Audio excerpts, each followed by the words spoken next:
Agape 嘅意思就係希望天主有主係無條件嘅愛嘅。咁我哋全部都係以十字架為主體嘅。咁呢個咧就除咗平時望落去似十字架之外，打開佢咧就變咗一個鑽石頸鏈嘅。係啦，呢盤戒指都係我哋好熱賣嘅。咁呢隻戒指你見到，我而家手上面戴住一個啦，仲有一個咧就你會見到嘅。咁啊，佢個分別就係佢可以打開咗啦，係兩隻戒指嚟嘅。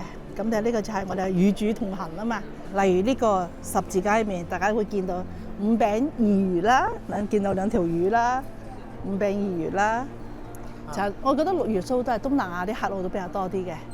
係啦，咁例如菲律賓啦，係咪都係一個好多嗰個客嚟呢度嘅？咁我諗佢都係一個好天主教嘅國家嚟嘅。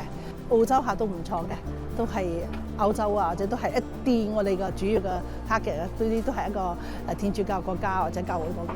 我係 Eunice 啦，Agape Jewelry 嘅，希望可以見到你哋9月見啦，係Jewelry and Gem Work。